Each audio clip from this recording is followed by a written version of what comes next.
जब कश्मीर के पहलगाम में आतंकी हमला हुआ था, ये धरती अध्यात्म और शांति की धरती है। ये भगवान बुद्ध को बोध कराने वाली पावन भूमि है।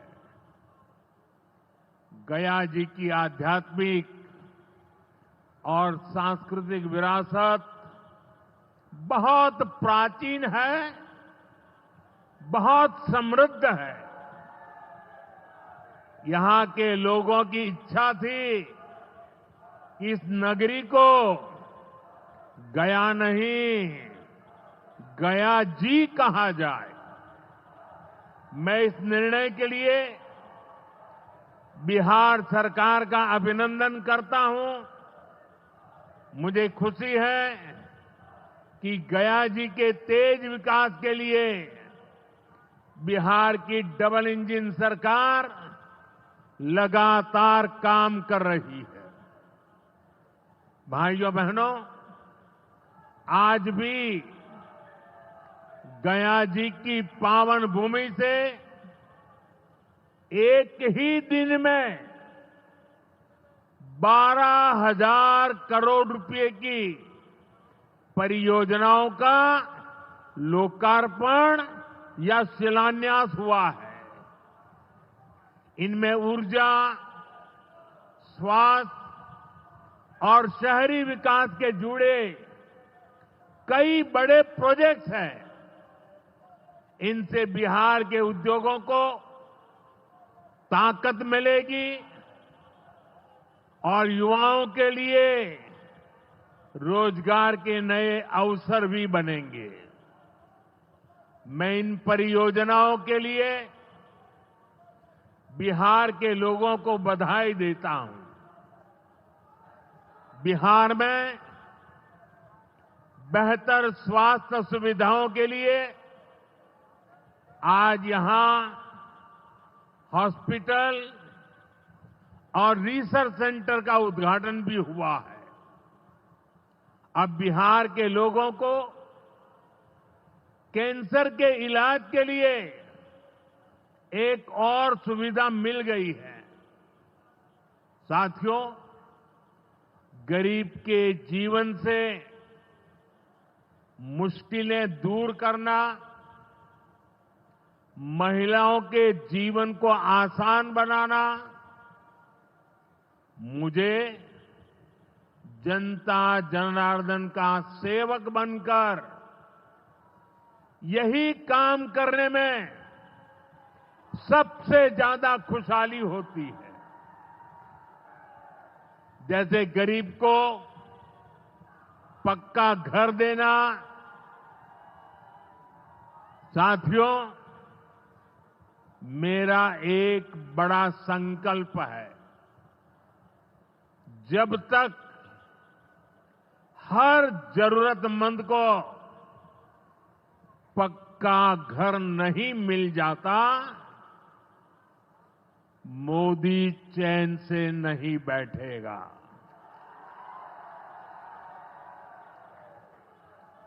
इसी सोच के साथ पिछले 11 साल में 4 करोड़ से अधिक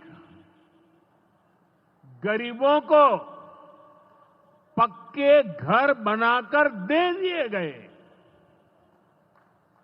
अकेले हमारे बिहार में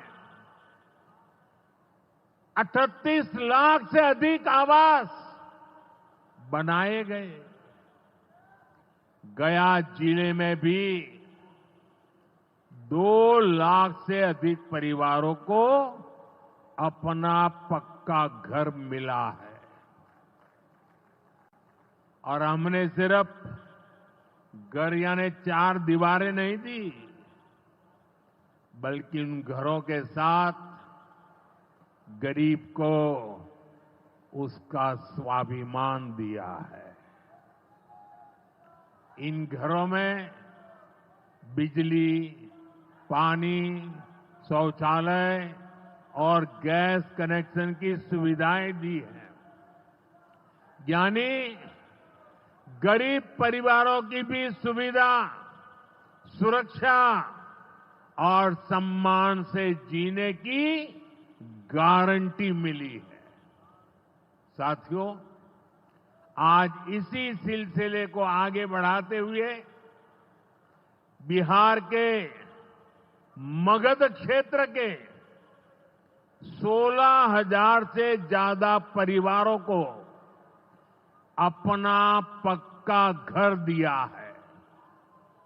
यानी इस बार इन परिवारों में दिवाली और छठ पूजा की रौनक और ज्यादा होगी। मैं अपना घर पाने वाले सभी लाभार्थी परिवारों को बहुत बहुत बधाई देता हूं।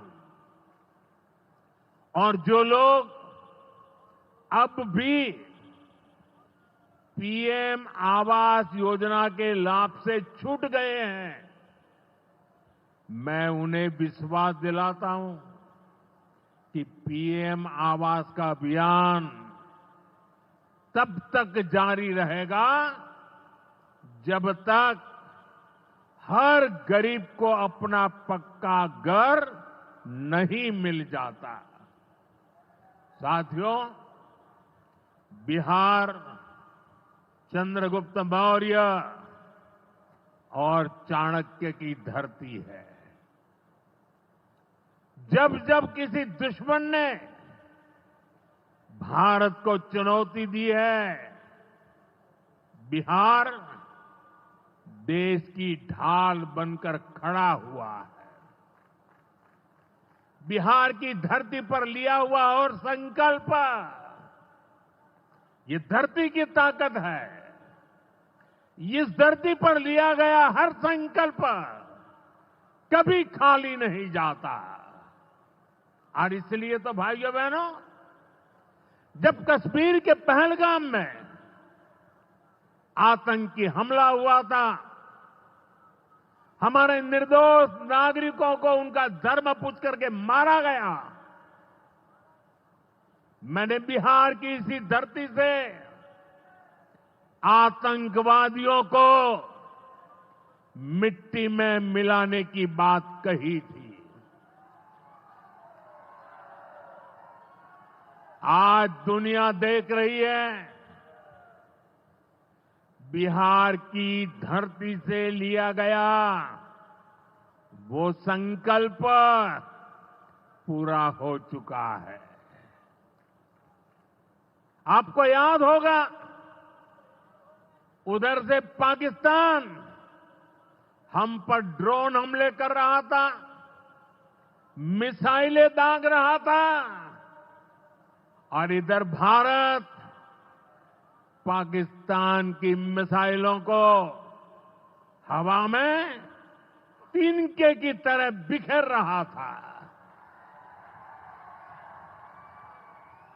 पाकिस्तान की एक भी मिसाइल हमें नुकसान नहीं पहुंचा पाई। साथियों, ऑपरेशन सिंदूर ने भारत की रक्षा नीति की नई लकीर खींच दी है। अब भारत में आतंकवादी भेजकर हमले करा के कोई बच नहीं सकेगा।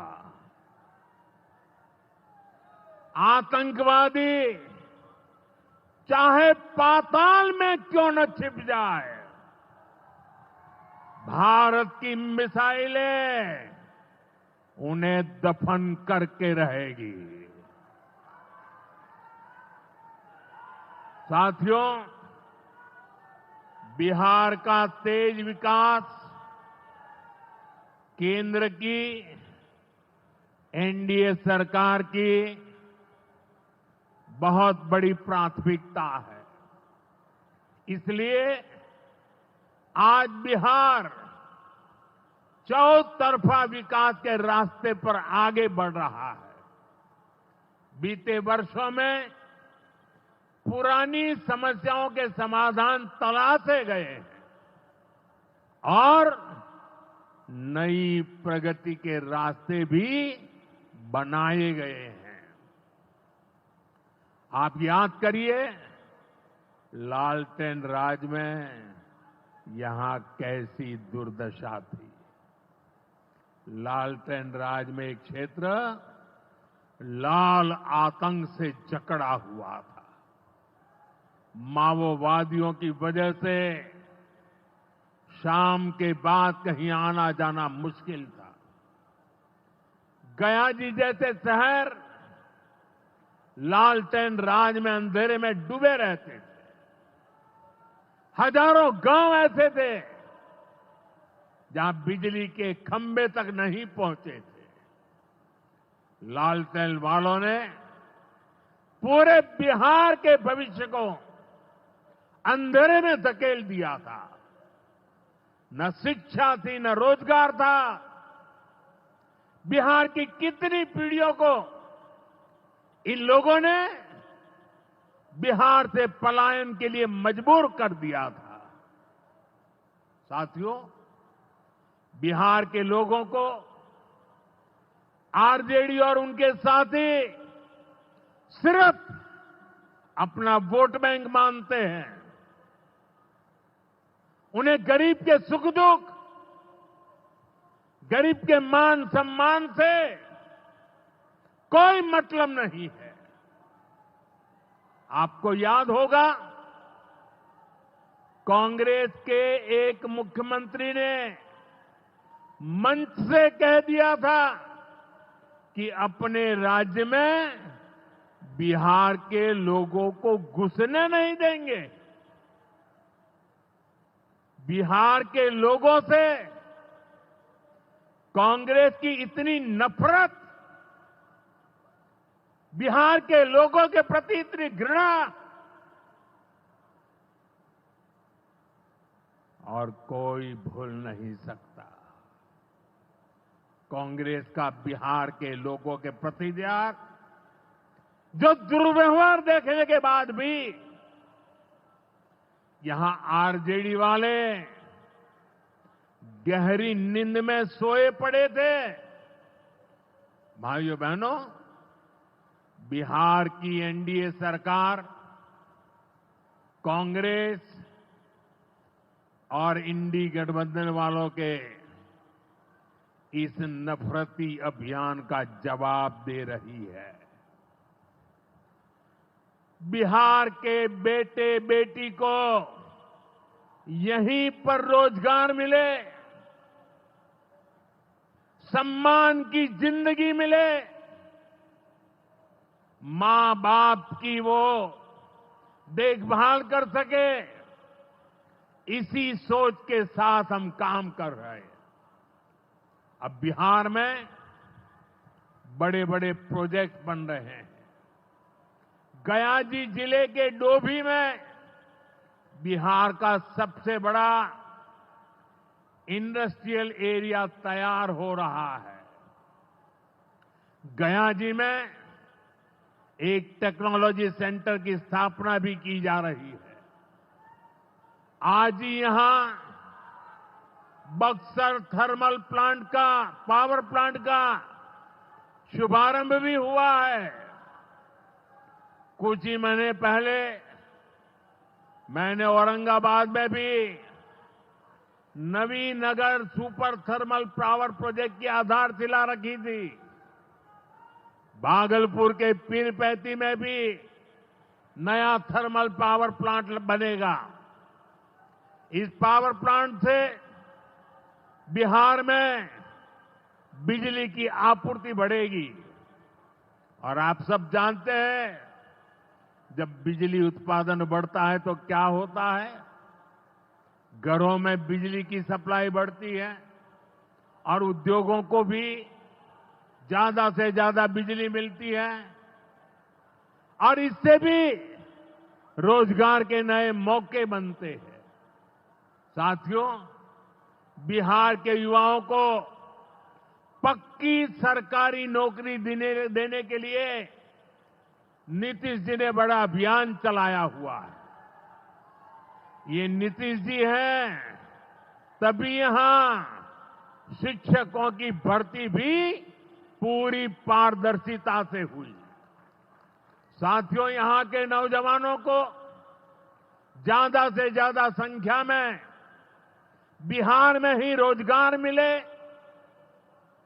उन्हें नौकरी के लिए पलायन न करना पड़े, इसमें केंद्र सरकार की एक नई योजना से भी बहुत बड़ी मदद मिलने वाली है। अभी पिछले सप्ताह इस 15 अगस्त से ही देश भर में प्रधानमंत्री विकसित भारत रोजगार योजना लागू हुई है।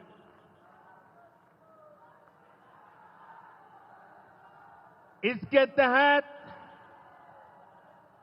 हमारे युवा जब निजी क्षेत्र में पहली नौकरी करेंगे तो केंद्र सरकार उन्हें अपने पास से 15,000 रुपये देगी। जो प्राइवेट कंपनियां युवाओं को रोजगार देगी, उन्हें भी अलग से पैसे सरकार देगी। इस योजना का बहुत बड़ा लाभ बिहार के मेरे युवाओं को भी होगा। साथियों, हमारे देश में कांग्रेस हो, आरजेडी हो, इनकी सरकारों ने कभी जनता के पैसे का मोल नहीं समझा। इनके लिए जनता के पैसे का मतलब रहा है खुद की तिजोरी भरना। इसलिए कांग्रेस आरजेडी की सरकारों में सालों साल तक परियोजनाएं पूरी नहीं होती थी। कोई योजना जितनी लटकती थी उतना उसमें ये पैसे कमा लेते थे। अब इस गलत सोच को भी एनडीए सरकार ने बदल दिया है।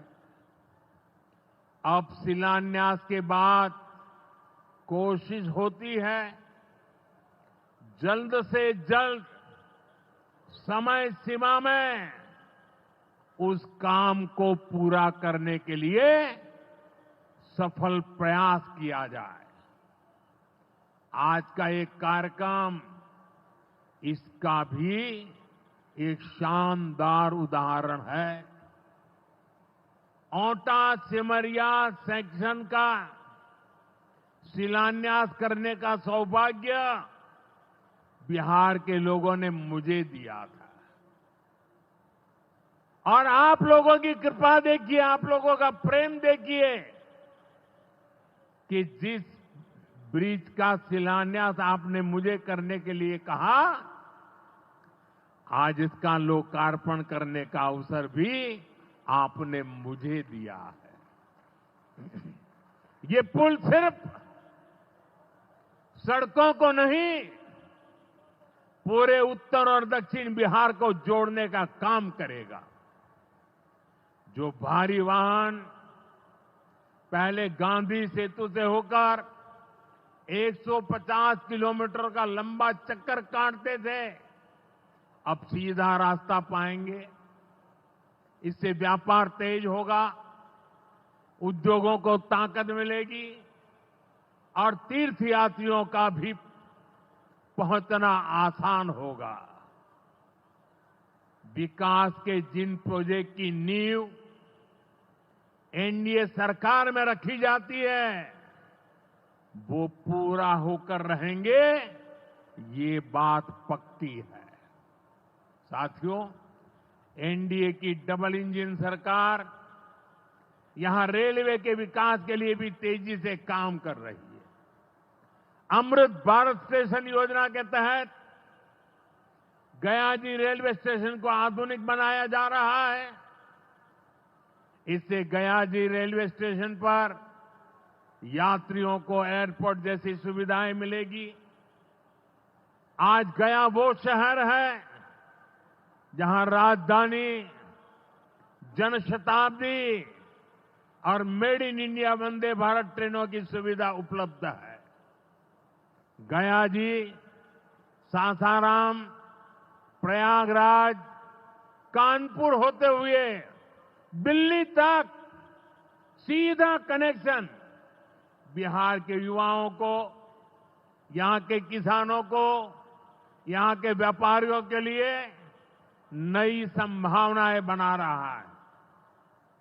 भाइयों और बहनों, आपके आशीर्वाद से, देश के अटूट भरोसे के कारण साल 2014 में प्रधानमंत्री के तौर पर शुरू हुआ मेरा सेवा काल, ये सेवा काल निरंतर जारी है। इतने वर्षों में हमारी सरकार पर भ्रष्टाचार का एक भी दाग नहीं लगा।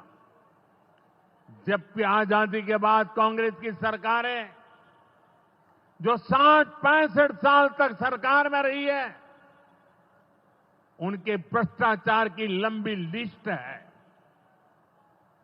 आरजेडी का भ्रष्टाचार तो बिहार का बच्चा बच्चा जानता है। मेरा साफ मानना है कि भ्रष्टाचार के विरुद्ध लड़ाई को अगर अंजाम तक पहुंचाना है तो कोई भी कार्रवाई के दायरे से बाहर नहीं होना चाहिए। आप सोचिए, आज कानून है कि अगर किसी छोटे सरकारी कर्मचारी को 50 घंटे तक हिरासत में रख दिया तो अपने आप वो सस्पेंड हो जाता है। ड्राइवर हो, छोटा क्लार्क हो, प्यून हो, उसकी जिंदगी हमेशा हमेशा के लिए तबाह हो जाती है। लेकिन अगर कोई मुख्यमंत्री है, कोई मंत्री है, कोई प्रधानमंत्री है, तो वो जेल में रह करके भी सत्ता का सुख पा सकता है। ये कैसे हो सकता है?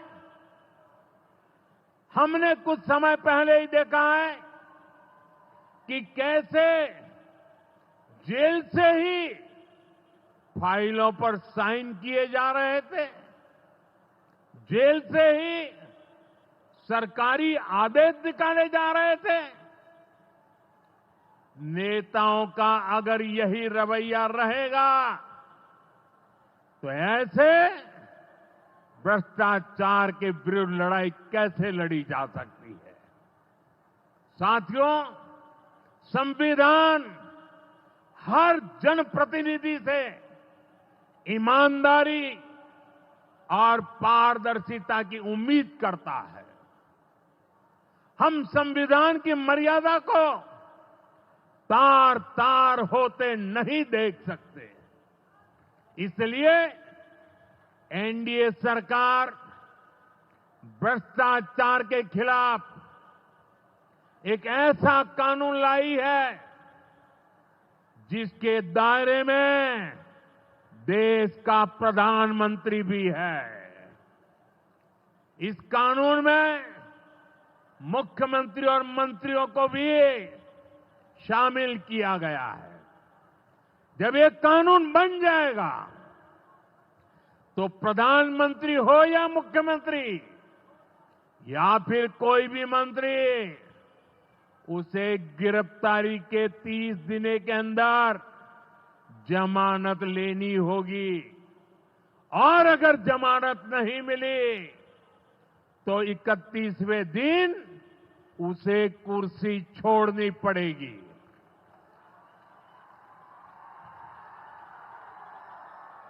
आप कहिए भाइयों, जो जेल जाए उसने कुर्सी छोड़नी चाहिए कि नहीं छोड़नी चाहिए? क्या वो कुर्सी पर बैठे रह सकता है क्या? क्या वो सरकारी फाइलों पे साइन कर सकता है क्या? क्या जेल में से कोई सरकार चला सकता है क्या? और इसलिए ऐसा सख्त कानून बनाने की तरफ हम आगे बढ़ रहे हैं। लेकिन साथियों, ये आरजेडी वाले, ये कांग्रेस वाले, ये लेफ्ट वाले इस कानून का विरोध कर रहे हैं। ये बहुत गुस्से में है और कौन नहीं जानता उनको किस बात का डर है। जिसने पाप किया होता है वो अपने पाप को दूसरों से छुपाता है, लेकिन खुद को भीतर से जानता है कि क्या खेल खेला है। इन सब का भी यही हिसाब है। ये आरजेडी और कांग्रेस वाले कोई बेल पर बाहर है, कोई रेल के खेल में अदालत के चक्कर लगा रहा है, और जो जमानत पे बाहर घूम रहे हैं भी आज इस कानून का विरोध कर रहे हैं। इन्हें लगता है कि अगर जेल चले गए तो इनके सारे सपने चकनाचूर हो जाएंगे, और इसलिए सुबह शाम ये लोग मोदी को भांति भांति की गाली दे रहे हैं और इतने बौखलाए हुए हैं कि इस जनहित के कानून का विरोध कर रहे हैं। हमारे राजेंद्र बाबू, बाबा साहब आंबेडकर ने कभी सोचा भी नहीं था, कभी कल्पना भी नहीं की होगी कि सत्ता के भूखे लोग भ्रष्टाचार करेंगे और जेल जाने पर भी कुर्सी से चिपके रहेंगे। लेकिन अब भ्रष्टाचारी जेल भी जाएगा और उसकी कुर्सी भी जाएगी। भारत को भ्रष्टाचार से मुक्त होने का संकल्प देश के कोटि कोटि लोगों का है। ये संकल्प सिद्ध होकर रहेगा। साथियों, मैंने लाल किले से एक और खतरे की बात की है, और ये खतरा बिहार पर भी है। देश में घुसपैठियों की बढ़ती संख्या चिंता का विषय है। बिहार के सीमावर्ती जिलों में तेजी से डेमोग्राफी बदल रही है। इसलिए एनडीए सरकार ने तय किया है कि देश का भविष्य घुसपैठियों को नहीं तय करने देंगे। घुसपैठियों को बिहार के युवाओं के रोजगार नहीं छीनने देंगे। जिन सुविधाओं पर भारतीय लोगों का अधिकार है, उस पर घुसपैठियों को डाका नहीं डालने देंगे। इस खतरे से निपटने के लिए मैंने डेमोग्राफी मिशन शुरू करने की बात कही है। बहुत जल्द ये मिशन अपना काम शुरू करेगा। हम हर घुसपैठियों को देश से बाहर करके ही रहेंगे। आप मुझे बताइए, एक घुसपैठियों को निकालना चाहिए कि नहीं निकालना चाहिए? क्या ये घुसपैठिए आपका रोजगार छीनने आपको मंजूर है? एक घुसपैठिए आपकी जमीन पे कब्जा कर ले आपको मंजूर है? ये घुसपैठिए आपका हक छीन ले, आपको मंजूर है? बिहार के आप सभी लोग देश के भीतर बैठे घुसपैठियों के समर्थकों से भी सावधान रहिए। जान जाइए कौन घुसपैठियों के साथ खड़ा है। कांग्रेस और आरजेडी जैसे दल बिहार के लोगों का हक छीनकर घुसपैठियों को देना चाहते हैं। तुष्टीकरण के लिए, वोट बैंक को बढ़ाने के लिए कांग्रेस आरजेडी वाले कुछ भी कर सकते हैं, कितने ही नीचे जा सकते हैं। इसलिए बिहार के लोगों को बहुत सतर्क रहना है। साथियों, हमें हमारे बिहार को कांग्रेस आरजेडी की बुरी नजर से बचाकर रखना है। बिहार के लिए ये समय बहुत अहम है। बिहार के युवाओं के सपने पूरे हो, बिहार के लोगों की आकांक्षाओं को नई उड़ान मिले, इसके लिए केंद्र सरकार और नीतीश जी के साथ हम कंधे से कंधा मिलाकर बिहार के कल्याण के लिए काम कर रहे हैं।